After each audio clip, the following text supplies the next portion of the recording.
ಚಿನ್ನಸ್ವಾಮಿಲಿ RCB ಪಂದ್ಯ ಬಹುತೇಕ fix ಆಗುತ್ತಾ? ವಿಧಾನಸೌಧದಲ್ಲಿ ನಡೆದಂತಹ ಸಭೆಯಲ್ಲಿ ಪಂದ್ಯಕ್ಕೆ ಸಹಮತ. ಮೈದಾನದ ಪರಿಶೀಲನಾ ವರದಿಯನ್ನ ಅಧಿಕಾರಿಗಳು ಸಲ್ಲಿಸಿದ್ದಾರೆ. ಚಿನ್ನಸ್ವಾಮಿಯಲ್ಲಿ ಐಪಿಎಲ್ ಪಂದ್ಯಕ್ಕೆ ಷರತ್ತುಗಳೊಂದಿಗೆ ಸಹಮತ ಕೊಡುವಂತ ಸಾಧ್ಯತೆಗಳು ದಟ್ಟವಾಗಿದೆ. ಸಭೆ ನಿರ್ಧಾರ ಕ್ಯಾಬಿನೆಟ್ಗೆ ರವಾನಿಸುವುದಕ್ಕೆ ತೀರ್ಮಾನವನ್ನು ಕೈಗೊಳ್ಳಲಾಗಿದ್ದು, ಸಂಜೆಯ ಕ್ಯಾಬಿನೆಟ್ ಸಭೆಯಲ್ಲಿ ಅಂತಿಮ ನಿರ್ಧಾರವನ್ನು ಕೈಗೊಳ್ಳುವ ಸಾಧ್ಯತೆ ದಟ್ಟವಾಗಿದೆ. ಯಾವ ಒಂದು ತಂಡ ಫ್ರಾಂಚೈಸು ಗೆಲ್ತಾರೋ ಅವರ ಒಂದು ಮನೆ ಅಂಗಳದಲ್ಲೇ ಈ ಒಂದು ಇನಾಗ್ರೇಷನ್ ಆಗುವಂಥ ಒಂದು ಪದ್ಧತಿ.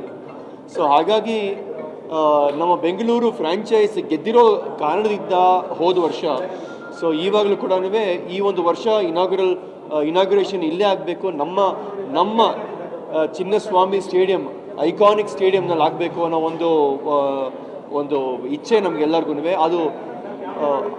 ಅದು ಆಗೋವಂಥ ಒಂದು ಕಾರಣಗಳು ನಾವು ನೋಡ್ತಾ ಇದ್ದೀವಿ. ಬಟ್ ಅದು ಕೊನೆಯ ನಿರ್ಧಾರಕ್ಕೆ ನಾವು ಸಾಯಂಕಾಲ ತನಕ ಕಾಯ್ಬೇಕಾಗತ್ತೆ. ಕ್ಯಾಬಿನೆಟ್ ಅವರ ಒಂದು ಯಾವ ಒಂದು ತಂಡ. ಇನ್ನು ಆರ್ಸಿಬಿ ಅಭಿಮಾನಿಗಳಿಗೆ ಸಿಹಿ ಸುದ್ದಿ ಸಿಗುವಂತ ಎಲ್ಲಾ ಸಾಧ್ಯತೆಗಳು ಕಂಡು ಬರ್ತಾ ಇದೆ. ಯಾಕಂದ್ರೆ ಚಿನ್ನಸ್ವಾಮಿ ಸ್ಟೇಡಿಯಂನಲ್ಲಿ ಆರ್ಸಿಬಿ ಪಂದ್ಯ ಬಹುತೇಕ ಫಿಕ್ಸ್ ಆಗಬಹುದು ಅಂತ ಹೇಳಲಾಗ್ತಾ ಇದೆ. ಮೈದಾನದ ಪರಿಶೀಲನಾ ವರದಿಯನ್ನು ಈಗಾಗಲೇ ಅಧಿಕಾರಿಗಳು ಸಲ್ಲಿಸಿದ್ದಾರೆ. ವಿಧಾನಸೌಧದಲ್ಲಿ ನಡೆದಂತಹ ಸಭೆಯಲ್ಲಿ ಪಂದ್ಯಕ್ಕೆ ಸಹಮತ ನೀಡಲಾಗಿದ್ದು, ಚಿನ್ನಸ್ವಾಮಿಲಿ ಐಪಿಎಲ್ ಪಂದ್ಯಕ್ಕೆ ಷರತ್ತುಗಳೊಂದಿಗೆ ಸಹಮತ ನೀಡಬಹುದಾದ ಸಾಧ್ಯತೆಗಳಿದೆ.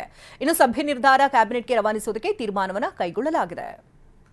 ಈ ಬಗ್ಗೆ ಇನ್ನಷ್ಟು ಡೀಟೇಲ್ಸ್ ಅನ್ನು ಕೊಡೋದಕ್ಕೆ ನೇರ ಸಂಪರ್ಕದಲ್ಲಿ ಹರೀಶ್ ಇದ್ದಾರೆ. ಹರೀಶ್, ಆರ್ಸಿಬಿ ಅಭಿಮಾನಿಗಳಿಗೆ ಸಿಹಿ ಸುದ್ದಿ ಸಿಗಬಹುದಾದಂತಹ ಸಾಧ್ಯತೆಗಳೆಷ್ಟಿದೆ? ಸಭೆಯಲ್ಲಿ ಏನ್ ನಿರ್ಧಾರ ಆಗಿದೆ? ಒಂದಷ್ಟು ಷರತ್ತುಗಳೊಂದಿಗೆ ಅನುಮತಿ ಕೊಡಬಹುದಾ?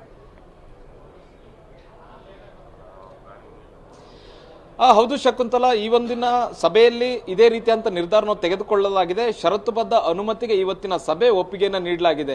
ಯಾಕೆಂತಂದ್ರೆ ಆರ್ಸಿಬಿಯ ವಿಜಯೋತ್ಸವದ ವೇಳೆ ಒಂದು ಭಾರಿ ದುರಂತ ಸಂಭವಿಸಿತ್ತು. ಕಾಲ್ತುಳಿತದಲ್ಲಿ ಸುಮಾರು 11 ಮಂದಿ ಸಾವನ್ನಪ್ಪಿದ್ರು. ಆನಂತರ ಚಿನ್ನಸ್ವಾಮಿ ಸ್ಟೇಡಿಯಂನಲ್ಲಿ ಯಾವುದೇ ರೀತಿಯಾದಂತಹ ಕ್ರಿಕೆಟ್ ಆಟಕ್ಕೆ ಅವಕಾಶವನ್ನು ಕೊಟ್ಟಿರಲಿಲ್ಲ. ಅಂತಾರಾಷ್ಟ್ರೀಯ ಕ್ರಿಕೆಟ್ ಅನ್ನ ಆಗಿರ್ಬೋದು, ಐಪಿಎಲ್ ಪಂದ್ಯಗಳನ್ನ ಈ ಒಂದು ಚಿನ್ನಸ್ವಾಮಿ ಸ್ಟೇಡಿಯಂನಲ್ಲಿ ಆಡಿಸಲೇಬೇಕು ಅನ್ನುವಂಥ ನಿಟ್ಟಿನಲ್ಲಿ ಸಾಕಷ್ಟು ಪ್ರಯತ್ನಗಳಾಗಿತ್ತು. ಮತ್ತೆ ಸರ್ಕಾರಕ್ಕೆ ಕೆಎಸ್ಸಿ ಅನೇಕ ಬಾರಿ ಮನವಿಯನ್ನು ಕೂಡ ಮಾಡಿಕೊಂಡಿತ್ತು. ಈಗ ಹೇಗಾದ್ರೂ ಮಾಡಿ ಐಪಿಎಲ್ ಪಂದ್ಯಗಳನ್ನ ಆಡಿಸಲೇಬೇಕು ಅನ್ನುವಂಥ ನಿಟ್ಟಿನಲ್ಲಿ ಇವತ್ತಿನ ಸಭೆಯಲ್ಲಿ ಚರ್ಚೆ ನಡೆದಿದೆ. ಮತ್ತೆ ನ್ಯಾಯಮೂರ್ತಿ ಕುನ್ನೌರ್ ಕೊಟ್ಟಂತಹ ವರದಿಯನ್ನ ಸಂಪೂರ್ಣವಾಗಿ ಅವಲೋಕಿಸಲಾಗಿದೆ. ಮತ್ತೆ ಕೆಎಸ್ಸಿ ಅಧಿಕಾರಿಗಳು ಹೇಳಿದ್ದಾರೆ ಇವತ್ತಿನ ಸಭೆಯಲ್ಲಿ, ಕುನ್ನೌರ್ ಕೊಟ್ಟಂತಹ ವರದಿಯನ್ನ ಸಂಪೂರ್ಣವಾಗಿ ನಾವು ಪಾಲಿಸ್ತೀವಿ. ಹಂತ ಹಂತವಾಗಿ ಏನು ವರದಿಯಲ್ಲಿರತಕ್ಕಂಥ ಅಂಶಗಳನ್ನ ನಾವು ಅಳವಡಿಕೆಯನ್ನ ಮಾಡ್ತೀವಿ.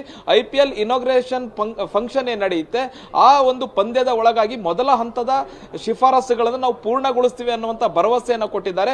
ಆ ಭರವಸೆಯನ್ನ ಕೊಟ್ಟಿದ್ರಿಂದಲೇ ಈಗ ಗೃಹ ಸಚಿವರು ಮತ್ತೆ ಒಂದು ಕಮಿಟಿಯನ್ನು ಮಾಡಿದ್ರು. ಈ ಕಮಿಟಿ ಈ ಪಂದ್ಯಗಳನ್ನ ನಡೆಸೋದಕ್ಕೆ ಮನಸ್ಸನ್ನ ಮಾಡಿರುವಂತಹದ್ದು. ಅಂತಿಮವಾಗಿ ನಿರ್ಧಾರವನ್ನ ಮಾಡಬೇಕಾಗಿರುವಂತಹದ್ದು ಕ್ಯಾಬಿನೆಟ್. ಇವತ್ತಿನ ಸಭೆಯ ನಿರ್ಧಾರವನ್ನ ಕ್ಯಾಬಿನೆಟ್ಗೆ ಕಳಿಸಲಾಗುತ್ತೆ. ಇವತ್ತು ಸಂಜೆ 6:30ಕ್ಕೆ ಸಿಎಂ ಸಿದ್ದರಾಮಯ್ಯ ಅವರ ನೇತೃತ್ವದಲ್ಲಿ ಕ್ಯಾಬಿನೆಟ್ ಸಭೆ ನಡೆಯುತ್ತೆ.